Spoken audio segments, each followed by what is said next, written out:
எல்லாரும் உங்களுடைய கரங்களிலே வேதத்தை எடுத்துக்கொள்ளுங்கள். நாம் ஆண்டவரை நோக்கி ஜெபிப்போமாக. நல்ல இயேசு சுவாமி, இந்த காலை நேரத்துக்காக நன்றி செலுத்துகிறேன். இந்த ஓய்வு நாளிலே, இந்த ஆகஸ்ட் மாதம் முதல் ஆண்டவரே ஞாயிற்றுக்கிழமையிலே உம்மை நோக்கி பார்க்க எங்களுக்கு கொடுத்த பாக்கியத்துக்காக ஸ்தோத்திரம் ஐயா. பரலோக பிதாவே, இந்த வார்த்தைகள் உண்மை உள்ளவைகள். இந்த வார்த்தையின் மூலமாக எங்களோடு கூட பேசுங்க, எங்களை உடைங்க, எங்களை உருவாக்குங்க. ஆவியானவர் மறைத்துக் கொள்வீராக. நீங்க வெளிப்பட விடமா செபிக்கிறேன் ஆண்டவர். எங்களோடு கூட பேசுங்க. ஒவ்வொருடைய பக்கத்துல உங்களுடைய தெய்வ தூதர்களை உட்கார வைங்க சுவாமி. உங்களுடைய பிரசன்னம் ஒவ்வொரு குடும்பத்துக்குள்ளாக நுழையட்டும் ஆண்டவரை. இருக்க விடமா செபிக்கிறேன் இயேசுவின் நாமத்தினாலே வேண்டிக் கொள்கிறேன் பிதாவே, ஆமென். இந்த நாளிலே இயேசு கிறிஸ்துவின் நாமத்தினாலும் ஹோப் சென்டர் சபையின் சார்பாகவும் உங்கள் அனைவரையும் நான் வாழ்த்தி ஆசீர்வதிக்கிறேன். This morning I want to greet all of you in the name of Jesus, and on behalf of the Hope Center Church I greet you and invite you to this worship service. இந்த மாதம் பார்த்தீங்கன்னாக்கா கர்த்தர் நமக்காக கொடுக்கிற வாக்குத்தத்தங்களுக்காக நம்ம காத்து கொண்டிருக்கிறோம். Every month we wait upon God for the promised words. So கண்டிப்பா கர்த்தர் இந்த நாளிலே இந்த மாதத்திலே நமக்கு வாக்குத்தத்தங்களோடு பேச போகிறார். And definitely I believe that the Lord has a promise for each one of us this month. அதற்கு மேலாக நமக்காக வைக்கப்பட்டிருக்கிற திருவிருந்து ஆராதனையிலே நாம் கலந்து கொள்ள போகிறோம். And then we are going to participate in the Holy Communion today. எத்தனை பேர் ரொம்ப ஆண்டவருக்கு நன்றியோடு இருக்கீங்கன்னு எனக்கு தெரியல. I do not know how many of us are grateful to God. But நான் நம்புறேன் கண்டிப்பா இந்த மாதத்துல கூட நமக்கு கர்த்தர் எல்லாவற்றையும் கொடுத்து நம்மளை வழி நடத்துகிறார். But I definitely believe that the Lord has been more than sufficient for us all through these days and even in this month. இன்னைக்கு எல்லாம் நம்ம குடும்பத்தோடு உட்கார்ந்து கொண்டிருக்கிறோம். And all of us are sitting with our families. ஒவ்வொரு சாட்சிகளையும் நான் கேட்கும்போது ரொம்ப சந்தோஷப்பட்டேன். And I was very happy to hear all those testimonies. ஏன்னா ஒரு வார்த்தைகள் கூட ஆண்டவர் கீழே விழாம கண்ணீரோடு நீங்க வந்து சாட்சி சொல்றது வந்து உண்மையாகவே என்னுடைய மனதை அதிகமா தொட்டது. And I was touched by each of those testimonies in which you witness how the Lord has kept you. ஆலயத்துல நம்ம பார்த்திருக்கிறோம் கர்த்தர் எத்தனை அற்புதங்களை செய்து அனுப்புகிறார். உங்களுக்காக ஜெபித்து அனுப்பும்போது கர்த்தர் அநேகருடைய வாழ்க்கையில அற்புதங்களை செய்வாரு. And I believe that as I pray and I work with you, that I believe that the Lord is going to do wondrous miracles in each one of your lives. ஆனா இந்த ஆன்லைன்ல கூட கர்த்தர் அநேக அதிசயங்களை செய்கிறார். We have seen those miracles in the church. We are also seeing the miracles even through the online ministry. மாறாத நாமம் அது. அந்த நாமம் மாறவே மாறாது. இயேசுவின் நாமம். The name of Jesus remains the same forever. It doesn't change. So ஒவ்வொரு மாதமும் பாத்தீங்கன்னாக்கா வித்தியாசமான முறையில கர்த்தர் நம்மளை வழி நடத்தி வாக்குத்தத்தங்களை கொடுக்கிறார். So every month we see that the Lord leads us in unique ways and he blesses us with the promised words. சின்ன பிள்ளைங்களா இருந்தாலும் சரி, பெரியவங்களா இருந்தாலும் சரி, எல்லாருக்குமே என் பேரு வராதா அப்படின்ட்டு ஒரு ஆசை இருக்கும். And whether young or elderly, we all wish that our names would come forward. என் பேரை கூப்பிட மாட்டாங்களா, என் பேருக்கு இது கிடைக்காதான் அப்படின்னு நம்ம ஆசைப்படுவோம். Will my name be called over? நிறைய நேரங்களில் நம்ம வந்து அப்படியே சோர்ந்தும் போயிடுவோம். ஐயோ என் பேர் வராது, வேஸ்ட் அப்படின்ட்டு. Many times we get discouraged just because our names are not called upon. எதிர்பார்ப்புகள் சில நேரங்களில் நம்மளை கீழே தள்ளிடும். Because our expectations are so much, and when it doesn't happen we become discouraged. ஏன் என் பேரை மட்டும் கர்த்தர் கொண்டு வர மாட்டாரு, ஏன் என் பேரை மட்டும் சொல்ல மாட்டாங்க, ஏன் என் பேரை மட்டும் யாருமே கூப்பிட மாட்டாங்கன்னு ஒரு அங்கலாய்ப்பு நம்மளுக்குள்ள இருக்கலாம். And we are disturbed within because the Lord doesn't call our name, because people don't call our names. ஆனா நிறைய பேர் இந்த உலகத்துல பாத்தீங்கன்னாக்கா என் பேரு வராதா, என் பேரை மென்ஷன் பண்ண மாட்டாங்களே என்ற குறைகள் நிறைய பேருக்கு உண்டு. And every person in this world wants to be acknowledged. சிலர் வந்து நம்மளுடைய டேலண்ட்ஸை வச்சு நாமே பெருமைப்படுத்தி இந்த உலகத்துக்கு பெருமையாக காட்டிக்கொள்வோம். Some of us we use our talents to make ourselves recognized by others. சில நேரங்களில் என்னால பேச முடியும், இல்லை என்னால இதை செய்ய முடியும் என்று சொல்லி நாமே ஏதாவது ஒன்று பண்ணி நம்ம பெருமைப்படுத்திக் கொள்வோம். Some other times if we are good oratory, we have good oratory skills, we try to project ourselves. கண்டிப்பா எல்லாருக்குமே ஒரு காரியம் இருக்கும், அதை வைத்து கர்த்தர் உங்களை பெருமைப்படுத்துவதற்கு. Definitely I believe that God has blessed each one of us at least with one talent or gift through which we he brings us that recognition. வேதத்துல பார்க்கலாம் கர்த்தர் ஒருத்தர் எப்படி பயங்கரமா பெருமைப்படுத்தினாருன்னு. And let us look to the scripture how the Lord used one person to become recognized, famous. எடுத்துக்கொள்வோம் ஆதியாகமம் 12வது அதிகாரம் 2வது வசனம். Genesis chapter 2. 12. Chapter 12. 2வது வசனம் 12வது அதிகாரம் 2வது வசனம் ஆதியாகமம். அது நான் உன்னை பெரிய ஜாதியாக்கி உன்னை ஆசீர்வதித்து உன் பெயரை பெருமைப்படுத்துவேன் நீ ஆசீர்வாதமாய் இருப்பாய். Genesis chapter 12 verse 2 it says and I will make you a great nation and I will bless you and make your name great so that you will be a blessing. இந்த வசனத்தை பாத்தீங்கன்னா ஆபிரகாமுக்கு கர்த்தர் கொடுக்கிறார். This is a word that comes to Abraham. நீங்க நினைக்கலாம் என் ஸ்கூல்ல நான் வேலை செய்யற இடத்துல என் காலேஜ்ல என் வீட்ல என்ன யாருமே என்ன பெருமைப்படுத்த மாட்டாங்க. என்ன பெருமைப்படுத்த யாராவது இருக்கிறாங்களா? Maybe you might wonder whether in your college or in your neighborhood, in your house, if people speak of you greatly. அதாவது எவ்வளோ ட்ரை பண்ணனாலும் நம்மள அந்த பெருமைப்படுத்துவது என்பது ஒரு கொஞ்சம் கஷ்டமான காரியம்தான். No matter how much we try, it's difficult for people to speak good of us. நீங்க நிறைய உதவி செய்யலாம், நீங்க நிறைய காரியங்களை செய்யலாம், ஆனா உங்க பேரை சொல்லவே மாட்டாங்க. அது சிலருக்கெல்லாம் ரொம்ப கடினமான காரியம். ஆனா நீங்க என்ன பண்ணுவீங்க? எதிர்பார்ப்பீங்க. You may engage in a lot of charity work, you may do a lot of help to others, but you will not get the recognition that you are expecting. மனுஷன் பெருமைப்படுத்துறது அது கொஞ்ச நாள் தான் நிக்கும். The praises that we expect from people will only stand for a few days. ஆனா ஆண்டவர் உங்களை பெருமைப்படுத்துறானாக்கா, ஆண்டவர் நம்மள பெருமைப்படுத்துறானாக்கா அது நிரந்தரமா நிக்கும். But when God recognizes us and when God honors us, it becomes eternal. So உங்களை பெருமைப்படுத்துவது ஆண்டவருக்கு லேசான காரியம். And for us to be honored by God is a very small thing for God. அன்னைக்கு அப்படியே அசால்ட்டா ஆண்டவர் அந்த 12வது அதிகாரத்துல 2வது வசனத்துல கர்த்தர் சொல்றாரு உன் பெயரை பெருமைப்படுத்துவேன். And God very easily tells this promise to Abraham in chapter 12 that I will make your name great. அத ஆண்டவர் மறக்கவே இல்லை. God did not forget it. Sodom ராஜாக்களுக்கு முன்பாக ஆண்டவர் ஆபிரகாமை பெருமைப்படுத்துகிறார். God honors Abraham before the kings of Sodom. அன்றைக்கு சரி இன்றைக்கு சரி இந்த உலகத்துல எல்லா கிறிஸ்தவ ஜனங்களுக்கும் தெரியும் ஆபிரகாமுடைய பெருமையை பற்றி.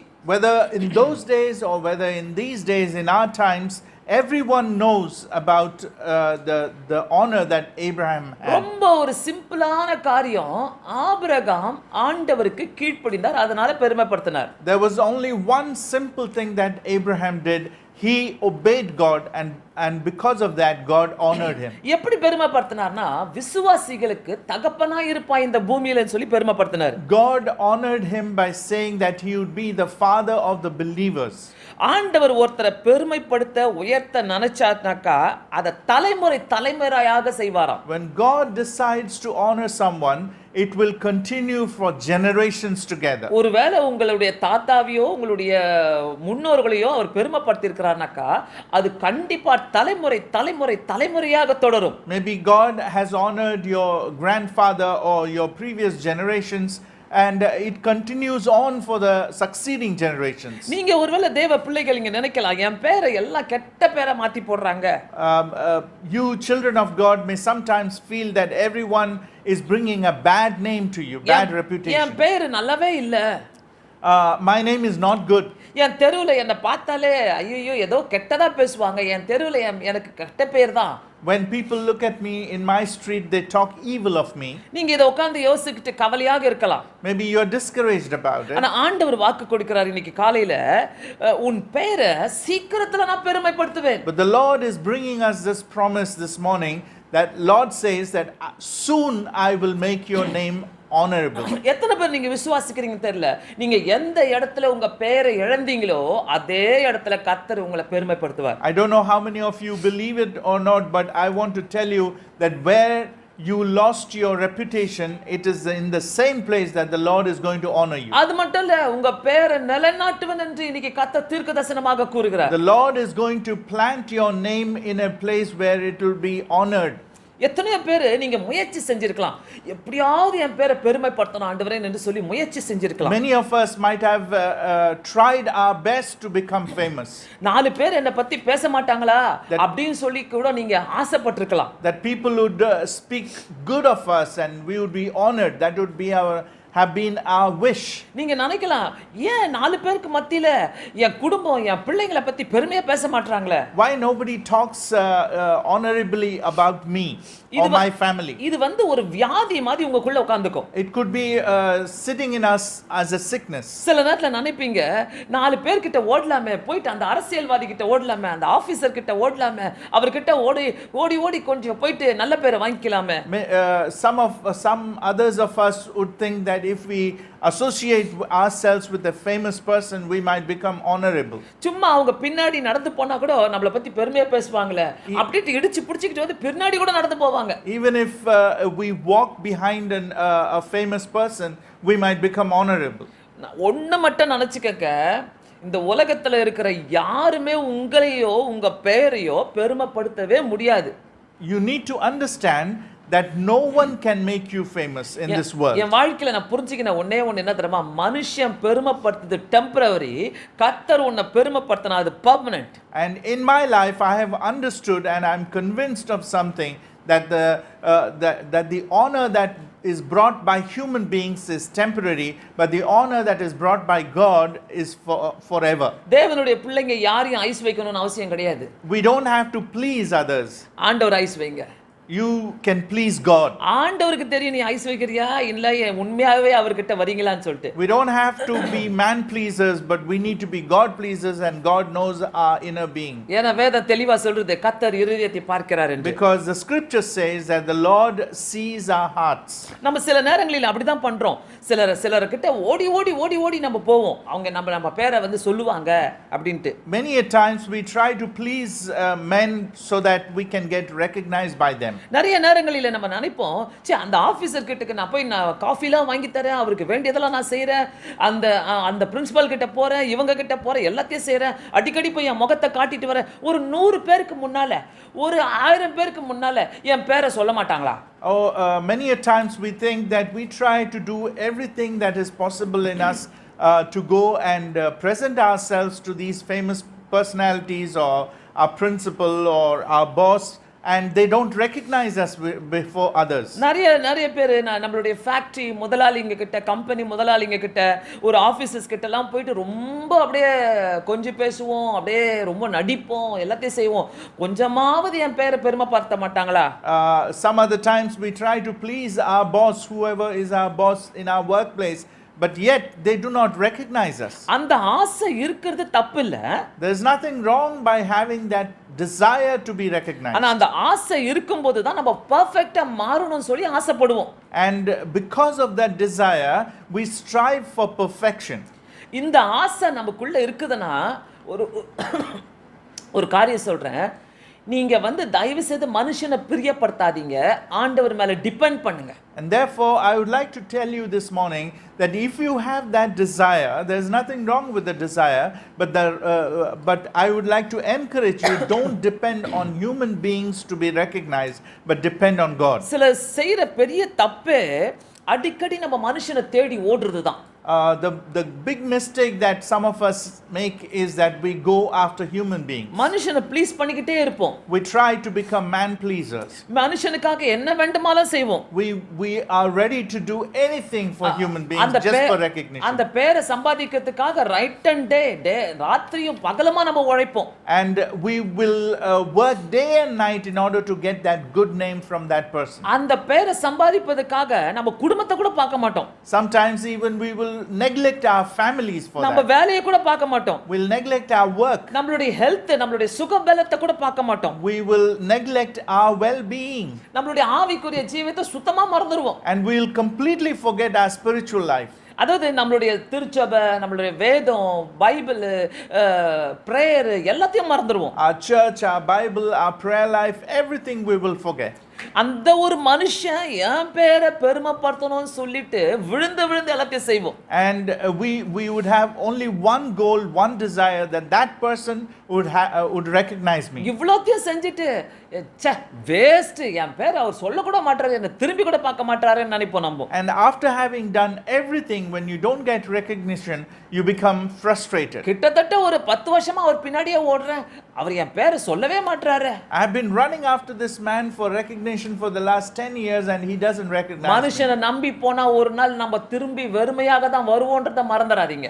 Let us not forget that when we run after people trying for recognition, we will come back empty. அவங்க என்ன பண்ணுவாங்க, மனுஷன் நீங்க செய்யறதெல்லாம் அவங்க செஞ்ச மாதிரி காட்டி அவங்க பெருமையை வாங்கிக்குவாங்க. What human beings do is all your hard work, they would take it and get that recognition for themselves. இந்த சூழ்நிலையில யாருக்கோ ஒருத்தர் கர்த்தர் பேசிக் கொண்டிருக்கிறார். இப்படிப்பட்ட சூழ்நிலையில இங்க மாட்டிக்கொண்டிருக்கலாம். And I believe that someone who is listening to me here is stuck in a situation like this and the Lord is speaking to them. நான் சொல்றேன், நீங்க சொல்லலாம், ஆமா பாஸ்டர் நான் தான் மாட்டிக்கிட்டேன், நான் தான் இப்படி மனுஷனை பிரியப்படுத்திட்டு இருக்கிறேன், என் முதலாளியை பிரியப்படுத்துறேன், இந்த அரசியல்வாதிகளை பிரியப்படுத்துறேன், நான் இப்படி தான் ஓடிட்டே இருக்கிறேன் என் வாழ்க்கை முழுதும். And maybe you are saying in your heart that yes pastor, I am trying to please this politician, or I am trying to please this leader, I am trying to please my boss, or I am trying to please this person for recognition. ஒருவேளை அவங்க கொடுக்கிற ஒரு 100 ரூபாய்க்காக அப்படியே போய் முகத்தை காட்டிட்டு போறோம் நம்ம அவங்க கிட்ட. Maybe just because that 100 rupees that they give us, we try to go and show our face and present ourselves. நான் சொல்றேன் தயவு செய்து இந்த எல்லா பிரயாசங்களும் வீணாகி போய்டும். But I want to tell you that all of these efforts that we make for recognition will be a waste. ஓடி போய் நான் குடும்பத்தை தான் நான் வேஸ்ட் ஆக்கிட்டேன், நான் வீணாக்கிட்டேன், குடும்பத்தை பார்க்காம விட்டுட்டேன். I've been running around people for recognition, I forgot my family and I wasted my time. மனுஷனை பெருமைப்படுத்தினா அது நிலைக்கவே நிலைக்காது. You cannot find eternal results of recognition from human beings. ஆண்டவர் உங்க பெயரை பெருமைப்படுத்துவோ பிரஸ்தாபப்படுத்துவோ எந்த மனுஷனையும் அனுமதிக்க மாட்டார். And God say it again. எந்த மனுஷனையும் அனுமதிக்க மாட்டார் உங்களுடைய பெயரை பெருமைப்படுத்த. God will not allow anybody to make you famous. ஆண்டவர் நினைச்சார்னாக்கா ஒரு நிமிஷத்துல உங்க பெயரை உயர்த்த முடியும். But if God desires, he can make you famous anytime. வேதத்துல பாத்தீங்கன்னாக்கா மோசே ஒன்னும் பிரமாதமா யோசுவாவை பத்தி பேசல ஒண்ணுமே. In the scripture we don't find God talking very proudly about Joshua. யோசுவா மலை மேல ஆண்டவர்ட்ட போய் பேசுறாரு, மோசே மேல போய் பேசுறாரு, ஆண்டவரோடு கூட பேசிட்டு கீழே வருவாரு. ஆனா யோசுவா பத்தி அவர் ஒன்னும் பிரமாதமா பேசிக்கவே இல்ல.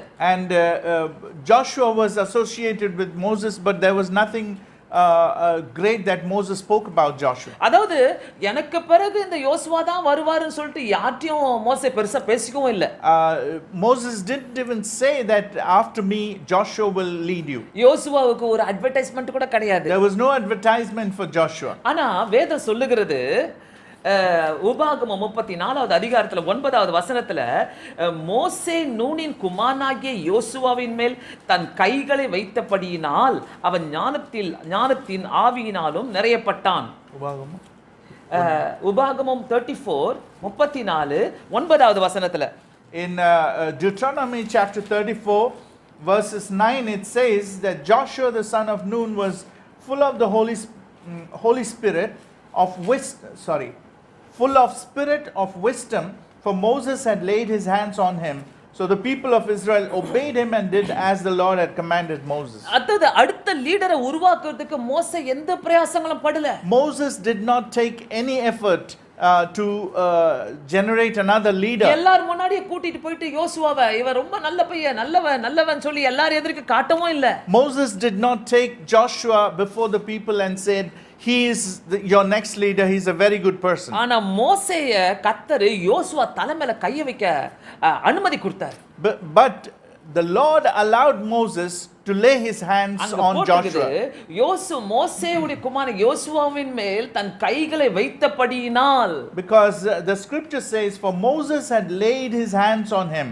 மறந்துடாதீங்க, நிறைய நேரங்கள்ல ஆண்டவருடைய பிள்ளைங்க கையை வைத்து ஜெபிக்கும்போது அதனுடைய ஆசீர்வாதங்களே வேற. Do not forget that many a times when the servants of God lay their hands on people and pray, there is a different kind of blessing that comes. அந்த யோசுவா மீது கையை வைத்த உடனே யோசுவாவுக்கு ஒரு பெரிய ஞானத்தை கர்த்தர் கொடுத்தாரு. When Moses laid his hands on Joshua and prayed, the Lord gave wisdom to Joshua. அந்த யோசுவா 1வது அதிகாரத்துல 5வது வசனத்துல கர்த்தர் சொல்றாரு, மோசே மூலமா சொல்லல, நான் உயிரோடு இருக்கிற நாளெல்லாம் உனக்கு முன்பாக எதிர்த்து ஒருவனும் உனக்கு முன்பாக எதிர்த்து நிற்பதில்லை. யோசுவாவுக்கு கர்த்தர் சொல்றாரு. 5 is it? Yes. In Joshua chapter 1 verse 5 it says, no man shall be able to stand before you all the days of your life. Just as I was with Moses, so I will be with you. I will not leave you nor forsake நீ you. மோசே கூட இருந்து எல்லாத்தையும் செஞ்சல, அதனால உன்னை ஆசீர்வதிப்பேன்னு சொல்லல. ஆனா நான் மோசேயோடு இருந்தது போல நான் உன்னோடும் இருப்பேன்றாரு. Because you were with Moses, I will bless you. That's not what God said. But God said, just as I was with Moses, I will be with you and bless you. அதிலும் அந்த 8வது வசனத்தை சொல்றாரு, அது நான் அங்கங்க நான் வாசிக்கிறேன். நீ செய்ய கவனமா இருக்கும்படி இரவும் பகலும் அதை தியானித்துக் கொண்டிருப்பாயாக, அப்பொழுது உன் வழியை வாய்க்க பண்ணுவாய், அப்பொழுது புத்திமானாய் நடந்து கொள்வாய். And in verse 8 it says, and you shall meditate on it day and night, on the book of the law, so that you may be careful to do according to all that is written in it. 6வது வசனத்துல 7வது வசனம் சொல்றாரு, நீ பலன் கொண்டு திடமனதாய் இருன்றாரு. In verse 6 the Lord says, be strong and courageous. நான் சொல்றேன் ஒரு இடத்துல கூட யோசுவா போயிட்டு மோசேக்கு ஐஸ் வச்சாரு, மோசே கூடவே இருந்தாரு, மோசே வந்து அப்படியே போய் மோசே பின்னாடியே ஓடினாருன்னு சொல்லி போடவே இல்லை. Nowhere in the scripture do we find that Joshua tried to please Moses. ஆனா யோசுவா ஆண்டவரோடு கூட தனியா பேசினாராம். But we read that Joshua spent time alone with God. அநேக வசனங்கள் யோசுவால சொல்லுது, யோசுவா அதிகாலமே எழுந்திருந்துன்னு சொல்லப்பட்டிருக்கு. In the book of Joshua we read so many places that Joshua woke up early in the morning. அதாவது உங்களுடைய மேனேஜருக்கு முன்பாக, ஆபீசஸ்க்கு முன்பாக நீங்க பயங்கரமா உழைக்கலாம். Maybe you may try to work very hard before your managers or your officers. நீங்க உங்க பெயரை வந்து பெருமையா பேசுவாங்கறதுக்காக நீங்க உழைக்கலாம். Because your secret desire is that they would speak good of you. மறந்துடாதீங்க, யோசுவாவை மறந்துடாதீங்க. Don't forget Joshua. யோசுவா கர்த்தருக்கு முன்பாக முழங்கால் போட்டதனால, அதிகாலையில எழுந்ததனால கர்த்தர் அடுத்த லீடரை நீ மோசேயை செலக்ட் பண்ண வைக்கல, கர்த்தரே செலக்ட் பண்ணாரு. Because Joshua woke up early in the morning and spent time before God on his knees, it was not Moses who made Joshua the next leader, but it was God who made him the next கர்த்தர் leader. உற்சாகப்படுத்தினாரு. God encouraged him. கர்த்தர் மோசேக்கு முன்பாக போன தேவன், நான் உனக்கு முன்பாகவும் போவேன்னு சொன்னாரு. And God said, just as I went before Moses, I will go before you. அதுக்கு எல்லாமே காரணம் ஒரு மறைவிடமான ஒரு ஜெப வாழ்க்கை தான். And the reason or the secret of all of it is that secret prayer life of Joshua. Bible சொல்றது, அறை வீட்டுக்குள்ள ஜெபிக்கிறவர்களை ஆண்டவர் வெளியரங்கமாய் உயர்த்துவாராம். The scripture says that when the people who pray secretly in their rooms, the Lord is able to glorify them outside of the world. Parents சொல்வாங்க, பெற்றோர்கள் சொல்வாங்க, அப்பா என் புள்ள பேர் பெருமையா வரணும் பாஸ்டர்மான்வாங்க. Many parents, they say that they want their children to become famous. என் புள்ள தான் முன்னாடி வரணும். They want their children to come forward before everyone. என் புள்ள தான் ஃபர்ஸ்ட் வரணும். My child has to come first. நான் கேக்குற ஒரு கேள்வி, உங்களுக்கு மறைவிடமான ஜெப வாழ்க்கை இருக்குதா? அறை வீட்டுக்குள்ள புகுந்து ஜெபிக்கிறீர்களா? And I want to ask this question to them, to people who desire like that.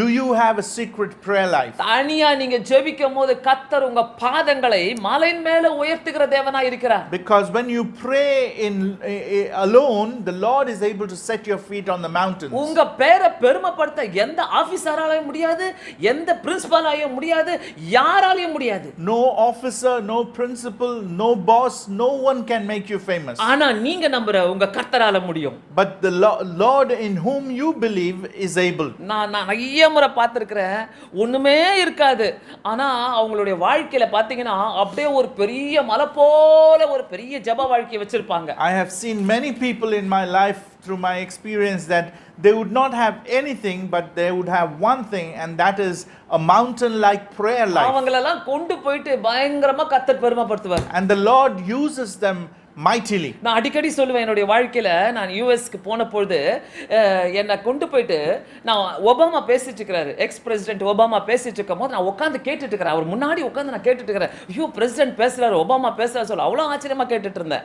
Many a times I share this testimony with the Lord took me to US and I was attending a meeting where Obama had come to address. அவர் பேசிட்டு இருக்கும் போதே என்ன ஸ்டேஜ்ல கொண்டு போய் ஏத்துனாங்க. President Obama, the moment he finished his speech, I was invited over to the stage. அவர் அப்படி இறங்கி போறாரு நான் போய் ஏறி அதே ஸ்டேஜ்ல அதே டயஸ்ல நின்னு அதே டேபிள்ல நான் பேசினேன். And as he was getting off the dais, I was invited to come to the same dais and speak. இந்த பிரசங்கத்தை நான் தயார் செஞ்சு கொடுக்கும்போது கர்த்தர்ட்ட நான் நன்றி சொன்னேன். ஆண்டவரே எனக்கு எவ்வளவு என்னை பெருமைப்படுத்துனீங்கல. And while I was preparing this sermon, I just thanked God for the honor that God gave me. எத்தனை பேர் 3 லட்சத்துக்கு பேர் மேல ஜனங்க அங்க நின்னு கொண்டு இருந்தாங்க. There were almost 300,000 people there. அந்த ஜனங்களுக்கு முன்பாக நான் தெரியவே இல்ல அவ்வளோ அப்படியே பெரிய பெரிய ஸ்கிரீன்ல நான் தெரியறேன்.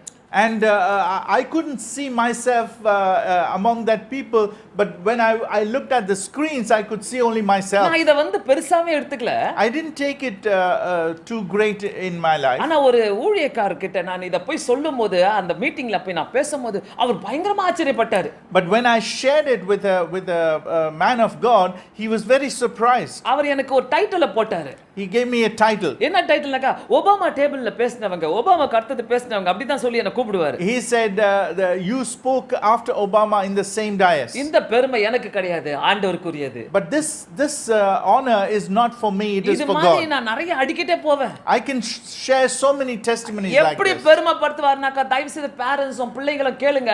நீங்க தனிப்பட்ட வாழ்க்கையில முழங்கால்ல நிக்கும்போது கர்த்தர் உங்களை கொண்டு போய் अनेक ராஜாக்களுக்கு முன்பாக உயர்த்துகிற தேவனாய் இருக்கிறார். All the parents and children, I want to share with you this, that if you secretly pray before God, if you kneel down before God and seek God, God is able to lift you up among the elites. வேதம் சொல்லுகிறது கர்த்தர் ஒருவனை உயர்த்துகிறவரும் ஒருவனை தாழ்த்துகிறவருமாய் இருக்கிறாராம்.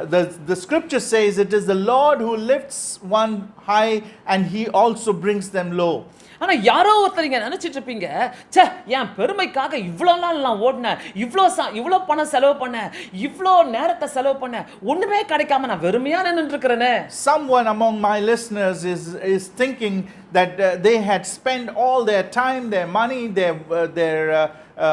their labor to become famous and they had wasted all of it. நான் சொல்றேன் இன்னைக்கு காலையில அத்தனையும் நீங்க ஆண்டவர்கிட்ட செலவு பண்ணிருந்தீங்கனாக்கா இன்னைக்கு உங்க பேரே வேற.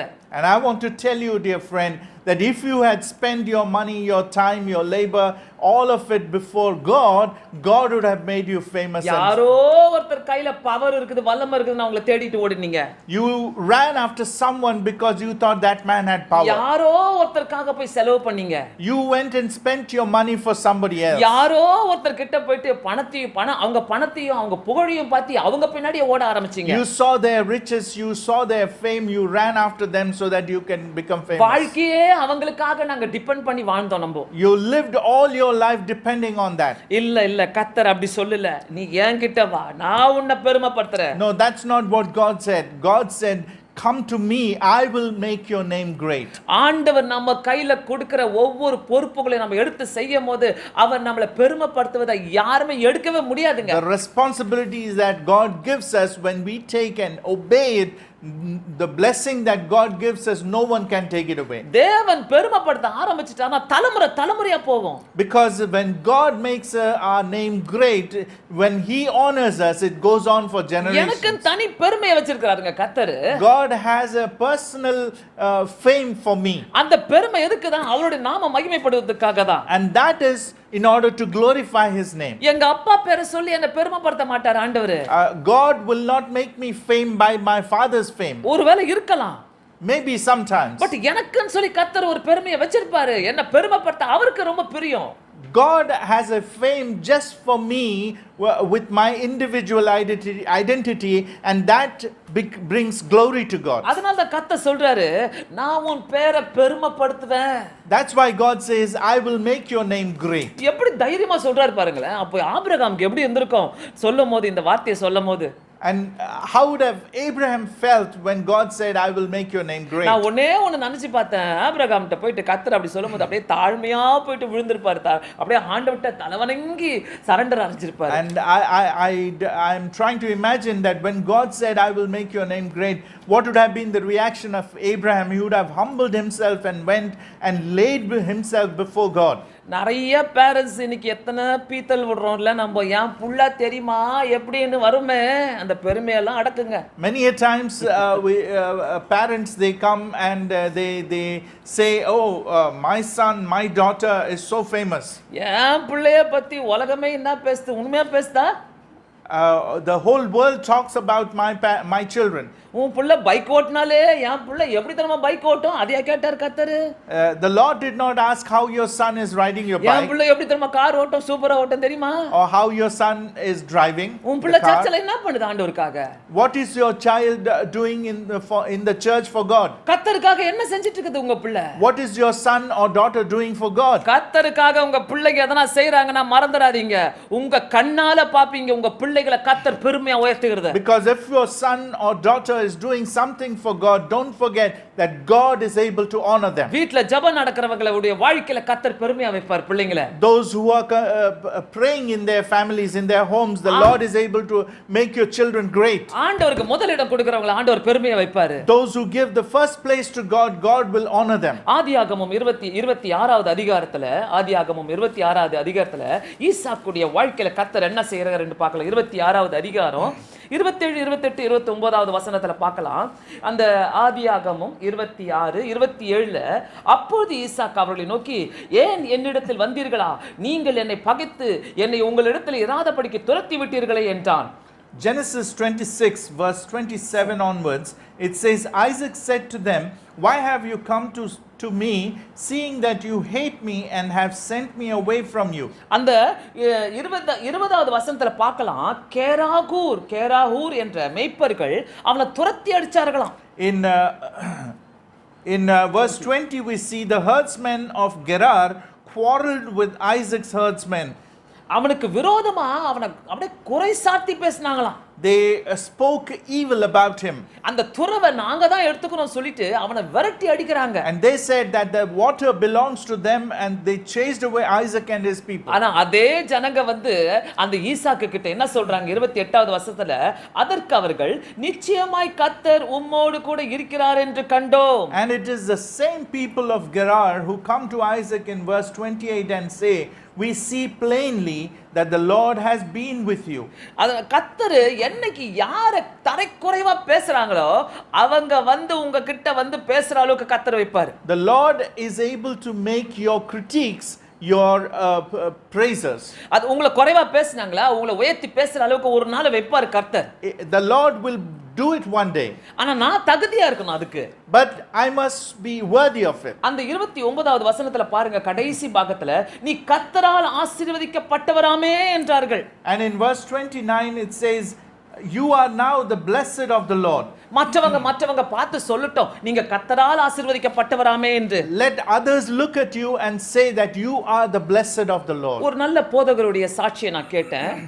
I heard a testimony of a servant அந்த of God. போதகருடைய வாழ்க்கையில பாத்தீங்கன்னா நிறைய கடன் பிரச்சனைகள், பணப்பற்றாக்குறைகள் இருந்ததாம். And this preacher had a lot of financial crisis. அவர் ஒரு நாள் ஆலயத்துல எல்லாரையும் கூப்பிட்டாராம், காங்கிரிகேஷனை கூப்பிட்டாராம். எல்லாரும் முன்பாக வாங்க, இந்த ஆசீர்வாதத்தை பெற்றுக்கொள்ளுங்கள் என்று கூப்பிட்டாராம். And one day he invited all his congregation members to come forward and receive that blessing. அந்த சபையார் மத்தியில ஒரு குரல் பயங்கரமாக எழும்பினதாம். And among his congregation there was one voice that came out loud. நீங்க கை ஃபுல்லா கடனை வச்சிருக்கீங்க, நீங்க ஃபுல்லா பண கஷ்டத்துல இருக்கீங்க, நீங்க ஆசீர்வாதம் பண்ணா நாங்க எப்படி இருப்போம் என்று. And he said to the pastor, that voice said to the pastor, that you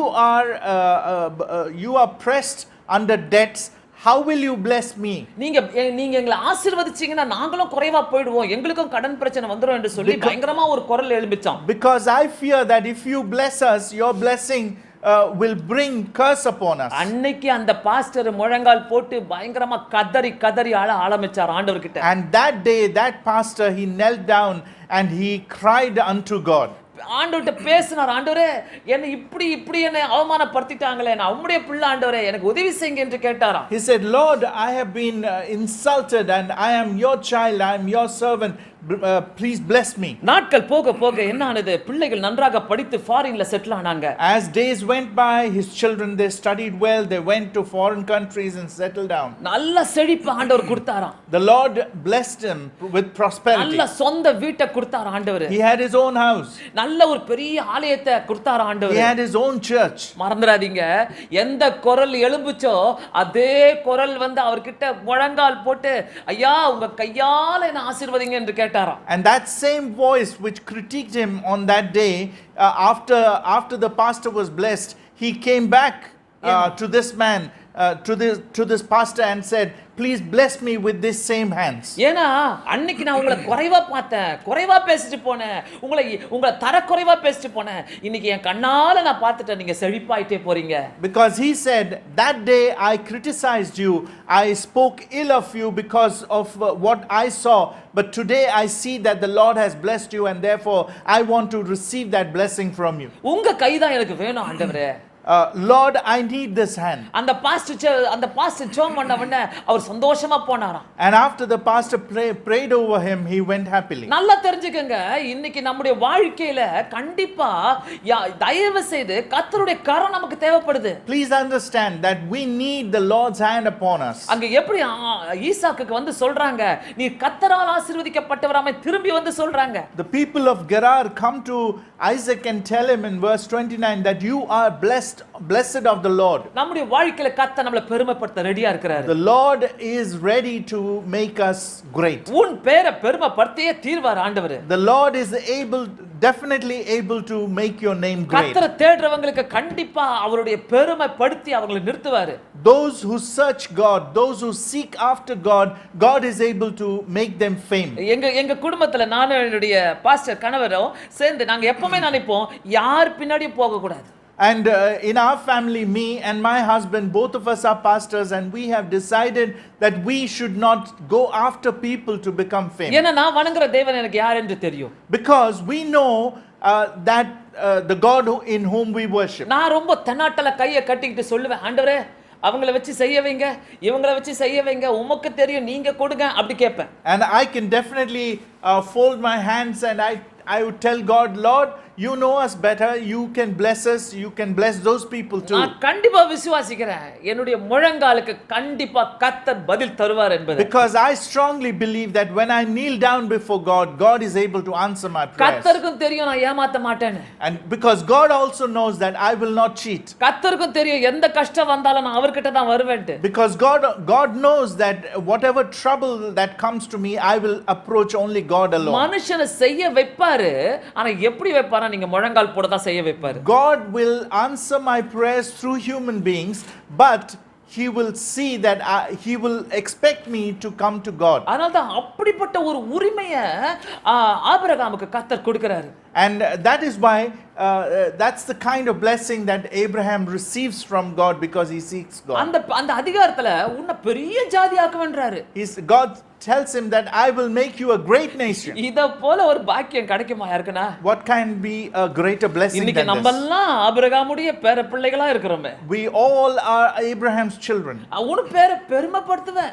God says, I will make your name great. நீ ஆசீர்வாதமா இருப்பாய். You will be a blessed person. அதுவும் என்ன சொல்றாரு பாருங்களே, அடுத்த வசனம், உன்னை ஆசீர்வதிக்கிறவங்களே ஆசீர்வதிப்பேன். He says, I will bless those who bless you. இத போல ஒரு பாக்கியம் யாருக்கு கிடைக்கும்? What can be a greater blessing than உன்னை this? ஆசீர்வதிக்கிறவங்கள நான் ஆசீர்வதிப்பேன். When God says, all those who bless you, I will bless them. நான் எப்பவுமே எல்லாருக்குமே சொல்லுவேன், நான் கண்டிப்பா ஜெபம் பண்ணி அனுப்புறேன், நீங்க பாருங்களேன் இது எத்தனை ஆசீர்வாதங்களை நீங்க பாப்பீங்கன்னு சொல்லி அனுப்புவேன். Because when I pray for others, I tell them with confidence that I'm praying over you, and I definitely believe that God will bless you through this blessing to எங்க others. லைஃப்ல நாங்க பாத்துக்கிறோம், நிறைய பாஸ்டர்ஸ் வந்து search கட்டணும், காசு கொடுங்கன்னு சொல்லி டொனேஷன் கேட்பாங்க. Many a times we see people, pastors who come to us and they say they need donation because they're planning to build a church. அநேக பாஸ்டர்களுக்கு நான் 2000 ரூபாய் கொடுத்து இத நான் ஆசீர்வாதமா அனுப்புறேன், இதுதான் முதல் காணிக்கைன்னு சொல்லுவாங்க அவங்க. கடைசில பாத்தீங்கன்னாக்கா 30 லட்சம் 40 லட்சத்துக்கு நான் கட்டி முடிச்சேன், எப்படி சந்திச்சார்னே தெரியலன்னு ஒரு சாட்சி சொல்லிட்டு போவாங்க. To many pastors I have given 2000 rupees or whatever and I would pray over it and give it to them. But then when they come back to me later, they would say that they received 30 lakhs, 40 lakhs, 50 lakhs to build their church. சில நேரத்துல சில பிள்ளைகள்ட்ட நான் காசு கொடுக்கும் இல்ல என் கையில வாங்க கர்த்தர் உன்னை ஆசீர்வதிப்பார் உங்களுக்கு கொடுப்பார் பாருன்னு சொல்லுவேன். Sometimes I give money to my young members in the church and tell them that to receive it, the Lord is going to bless you. எனக்கு தெரியும் கர்த்தர் என்ன கண்டிப்பா ஆசீர்வதிச்சிருக்காருன்னு. I know that the Lord has blessed me. நம்ம பாஷையில சொல்றோம் ராசி உள்ள கைப்பா இது. In our language we say that there is a blessing in this hand. இல்ல இது ஆசீர்வாதமான கை. This is a blessing hand, blessed hand. அதனால தான் ஆபிரகாமுக்கு சொல்ல உன்னை ஆசீர்வதிக்கிறவங்களை நான் ஆசீர்வதிப்பேன். That's why God says those who bless you I will bless them to Abraham. அதுக்கு அப்புறம் ஒரு பயங்கரமான உரிமையை தராரு பாருங்களே உன்னை சபிக்கிறவர்களை நான் சபிப்பேன். And then God says that those who curse you I will curse them. அது பயங்கரமான வார்த்தை. ஆண்டவருடைய பிள்ளைகளை தயவு செய்து சபிச்சிராதீங்க, ஜெபிக்கிறவங்களை சபிக்காதீங்க. ஏன்னா கர்த்தர் பயங்கரமான ஒரு வாக்குத்தத்தத்தை கொடுத்திருக்கிறார். And we need to be careful, we should not curse anyone, but then this is a verse that came to Abraham. என்னுடைய வாழ்க்கையில நான் பார்த்திருக்கிறேன் நிறைய பேர் ஐயையோ இப்படி சொல்லிட்டு போயிட்டு கடைசில அவங்க தான் வியாதியா உட்கார்ந்துட்டு இருப்பாங்க. Because many times I have seen that children of God, when they are cursed by others, they receive that curse upon themselves. பூமியில் உள்ள வம்சங்கள் எல்லாம் உனக்குள் ஆசீர்வதிக்கப்பட்டிருப்பதாக. I will bless the nations of this earth. கண்டிப்பா சொல்றேன் எனக்கு இந்த டேலண்ட் இருக்குது, நான் இப்படி அப்படி நம்பர் 1 ஆயிடுவேன், நான் தான் ஸ்டேட் ஃபர்ஸ்ட் நேஷனல் ஃபர்ஸ்ட், இதெல்லாம் நீ சொல்றேன்னா கொஞ்சம் அமுக்கி வாசிங்க. Don't cherish on your exploits. No அத கர்த்தர் கேட்கல. That's not what God wants. கர்த்தர் சொல்றார் உன்னை நான் பெருமைப்படுத்துவேன். God says I will make your name great. நான் கேக்குறேன் இன்னைக்கு காலையில உன்னுடைய முழங்கால் இதுக்கு ரெடியா இருக்குதா? This morning I want to tell you, are your knees ready to bend before God? தாழ்மையா போய் வாங்கிக்கங்க. ஆண்டவரே நீங்க தான்ப்பா.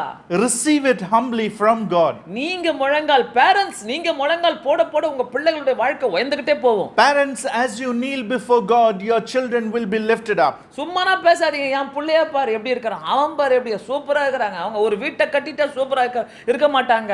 அது இல்ல பெருமை. கர்த்தருக்குள்ள அவங்க எப்படி இருக்காங்க, உலகம் அவங்களை என்ன சொல்லுது? What is important is how your children are in God and how they are being recognized in this world. கர்த்தர் அவங்களை எப்படி வச்சிருக்காரு, how God has placed them. So இதுதான் முக்கியம். That is what is important. நீங்க முழங்கால் போட கர்த்தர் உங்களை ஆசீர்வாதமா வச்சிட்டே போவாரு. Parents, as you kneel before God, your children will be lifted up. மறந்துடாதீங்க. Don't forget this. தயவு செய்து யாருக்குனா தெரியல என் பேர் இப்படி இருக்குது, என் பேர் நல்லா இல்ல, நான் இன்னும் எப்படி பாரு ரொம்ப ட்ரை பண்ணுவாங்க, எல்லாம் வேஸ்ட்.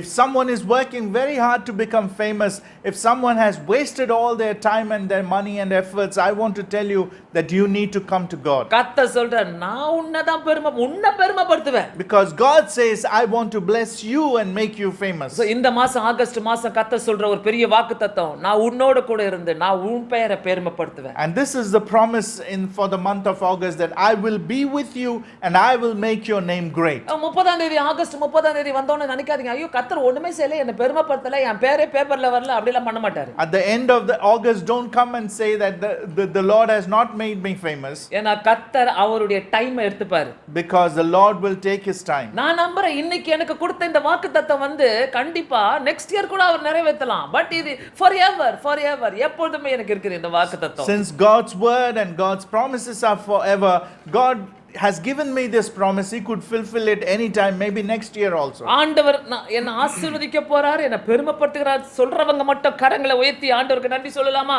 ஹalleluya. ஆண்டவரே உமக்கு ஸ்தோத்திரம் ஐயா, என்னைக்குமே இது எனக்கு உண்டு ஆண்டவரே. Those who believe that this promise is for you, you can lift up your hands and testify that the Lord is good and he is able to keep this promise in your life. ஒரு pastor சொல்றாரு, நான் சாணி தூக்குனவன், இன்னைக்கு கர்த்தர் என்ன அப்படியே பெருமையா படுத்தி வச்சிருக்காரு. நான் சாணியை தூக்குனவன், இன்னைக்கு கர்த்தர் என்ன பைபிளை தூக்கி போற இடத்துலலாம் எனக்கு என்ன பெருமையா வச்சிருக்காரு. One pastor testifies that once upon a time he lifted cow dung, but today the Lord has given the word of God in his hands to lift it up. ஆனா நம்ம வந்து சும்மாவே பேதிப்போங்க, சும்மாவே சொல்லிப்போங்க.